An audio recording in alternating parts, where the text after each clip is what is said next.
These 13 men and women grew up as Jehovah's Witnesses.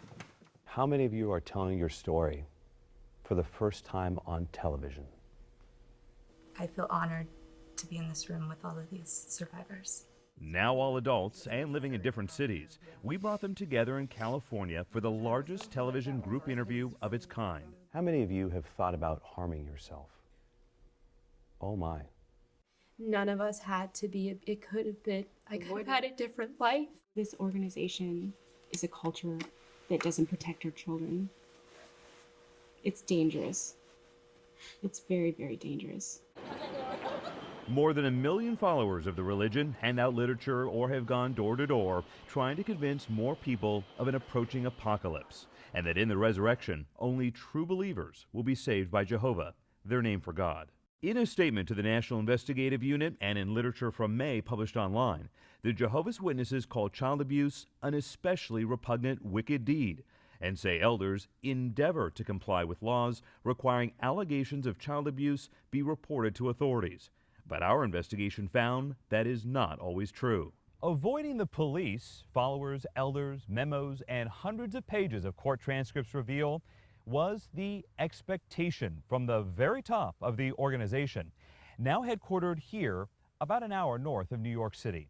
These internal letters and documents from headquarters dating back 30 years directed its 13,000 congregations across the country to handle abuse claims internally, to send copies of files to headquarters, not police, in special blue envelopes, and to destroy documents laying out past policy. Have you seen this letter dated July 1st, 1989? Yes, this is the one about confidentiality. Roger Bentley says he read and followed the written orders when he was a longtime elder. He now says he was blinded by the religion. By learning of child abuse, even an allegation and not reporting it, that is covering up child abuse. That's not a tough question. So if you had called the police, would it have been like going against God's word? Sure, yes. Yes. So it would be almost unthinkable for you to disobey the governing body and call the authorities. Correct. I was complicit with an organization that really had a bad policy towards child sexual abuse. Now authorities want to know more about that policy. The National Investigative Unit contacted the offices of all 50 state attorneys general in the United States. We've learned at least 3 have been looking into the Jehovah's Witnesses, contacting whistleblowers and followers who allege abuse.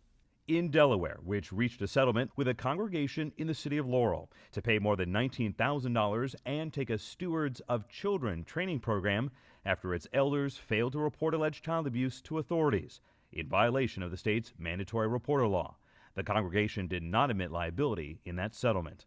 In California, which sent an investigator to meet with an alleged victim north of Los Angeles in April, who tells us she was threatened by elders with disfellowship if she reported her alleged abuser. And in Pennsylvania, which has now interviewed at least one person who alleges abuse when he was a child.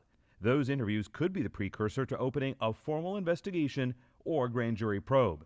According to documents we've obtained, a Pennsylvania Attorney General Senior Supervisory Special Agent looking into some of the allegations is Gary Talent, the same child predator section investigator who helped lead the state's blockbuster probe into the Catholic Church that last year revealed 301 priests accused of abusing 1,000 children. Those same Pennsylvania investigators could now seek access to a secret Jehovah's Witness database of accused abusers, filled with reports sent to the organization in those special blue envelopes. How do you think the public would react if they saw that database? Erwin Zalkin is an attorney in San Diego. It's disturbing. There are a lot of children that are being affected very, very badly. You mean molested? Yes. Abused? Yes. You seem a little emotional about it. Yeah, it's hard to know what's in that and not be able to talk about it. Zalkin can't talk about it because of a California judge's ruling shielding the records from public view, for now.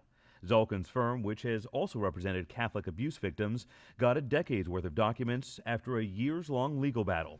But despite a court order, the Jehovah's Witnesses organization is still fighting, appealing to heavily redact the files. You're saying that the Jehovah's Witness organization has been more defiant than the Catholic Church? Yes. So the Pope has complied, but the Jehovah's Witness Church has not? Right.